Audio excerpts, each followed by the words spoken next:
चश्मे।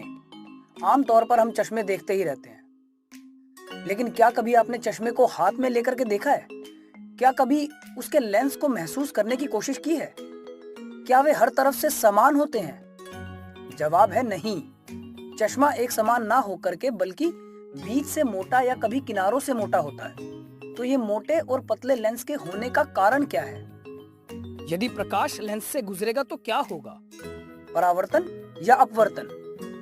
सीधा जवाब है अपवर्तन, क्योंकि लेंस पारदर्शी होते हैं। हाँ, पारदर्शी ही तो होते हैं। अब अपवर्तन होता है तो क्या इसके भी कुछ नियम होते हैं? कुछ ऐसे ही सवालों के जवाब आज इस वीडियो के माध्यम से मैं आपको देने वाला हूँ। तो सबसे पहले जानते हैं लेंस क्या है। What is lens? मोटे तौर पर दो तरह के लेंस होते हैं, एक कन्वर्जिंग लेंस और दूसरे डाइवर्जिंग लेंस।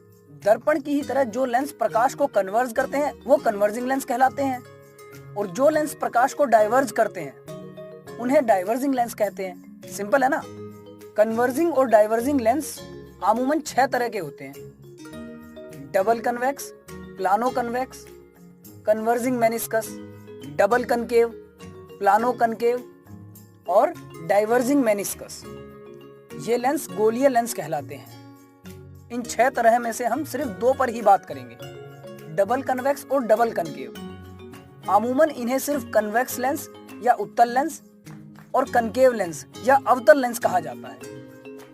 ये लेंस भी दर्पण की तरह गोलीय क्षेत्र की चाप से बने होते हैं। फर्क इतना होता है कि एक तरफ पॉलिश ना कर कांच की एक दूसरी चाप लगाकर बीच में कोई पारदर्शी पदार्थ भर इन्हें लेंस बनाया जाता है। दर्पण में जैसे हर दूरी P से ली जाती थी, यहाँ हर दूरी O से ली जाती है, जिसे लेंस का प्रकाशित केंद्र या इंग्लिश में ऑप्टिकल सेंटर भी कहा जाता है। क्या कहा जाता है? Optical centre. 2 पृष्ठ होने के कारण इनके फोकस भी 2 होते हैं, जिन्हें F1 और F2 से दर्शाया जाता है। O से F1 और F2 की दुगनी दूरी के बिंदुओं को 2F1 और 2F2 से दर्शाते हैं, और दर्पण की ही तरह ये सब बिंदु प्रिंसिपल एक्सिस पर ही पाए जाते हैं। अब आ जाते हैं नियमों पर। क्या आपको दर्पण का 2+4 वाला नियम याद है?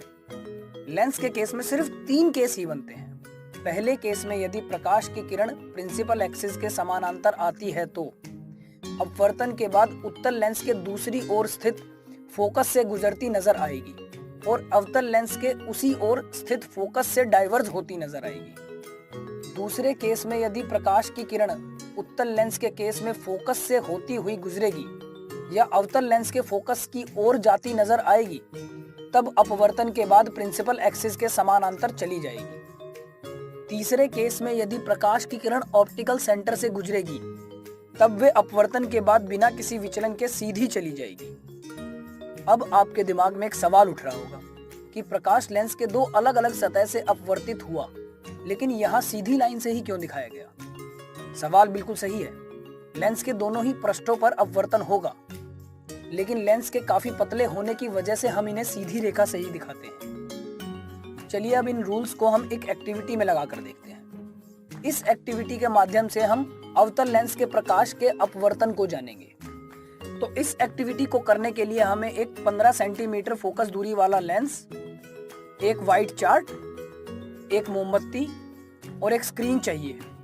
याद है, उत्तल दर्पण के केस में हम 2 जगह बिंब को रख सकते थे, लेकिन यहाँ तो 2 पृष्ठ होने के कारण हम अलग अलग जगह बिंब को रख सकते हैं। चलिए आगे देखते हैं।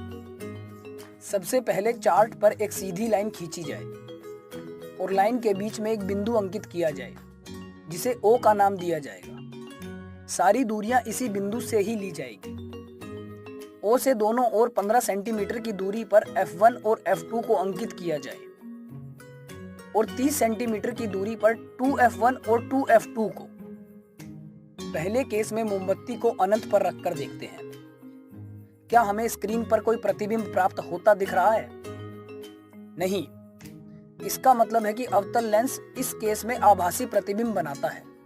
यदि स्क्रीन को हटाकर देखें तो हमें लगेगा कि प्रतिबिंब कहीं पहली ओर फोकस पर बन रहा होगा, जो कि आकार में बहुत छोटा होगा और सीधा होगा। दूसरे केस में मोमबत्ती को अनंत से थोड़ा नजदीक लाते हैं तो क्या होगा?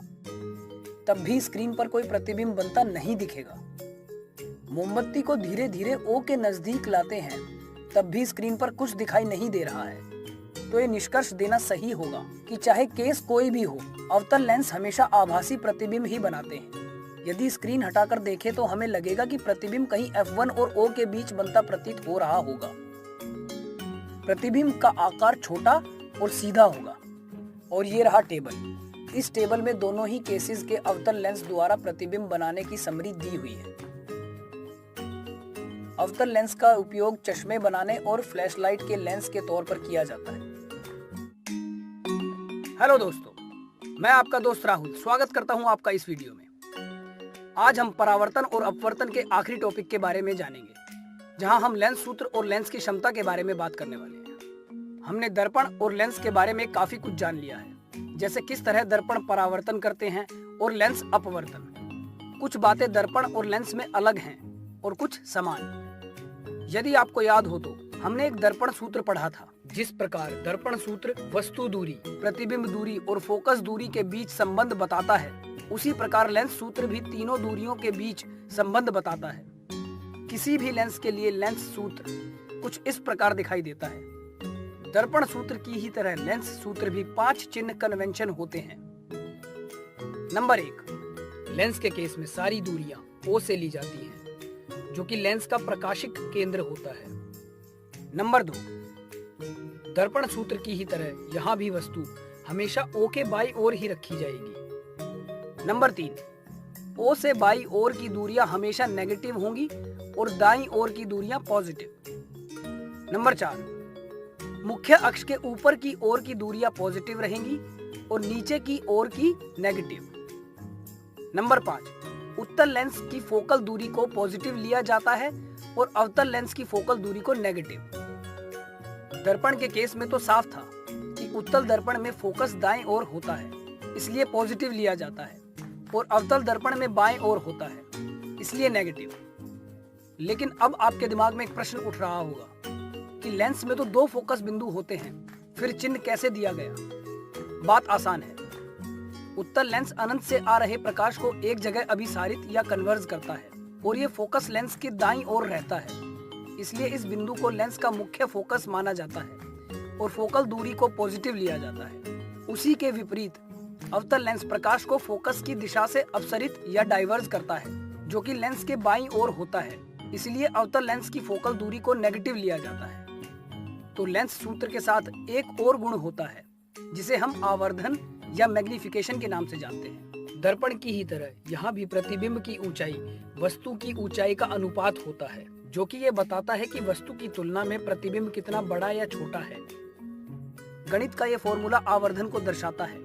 साथ ही प्रतिबिंब दूरी और वस्तु दूरी के अनुपात के तौर पर भी हम आवर्धन को दिखा सकते हैं। यहाँ तक तो बात हुई लेंस सूत्र की। चलिए अब आगे बढ़ते हैं। आपने देखा होगा कि कुछ लोगों को देखने में दिक्कत होती है।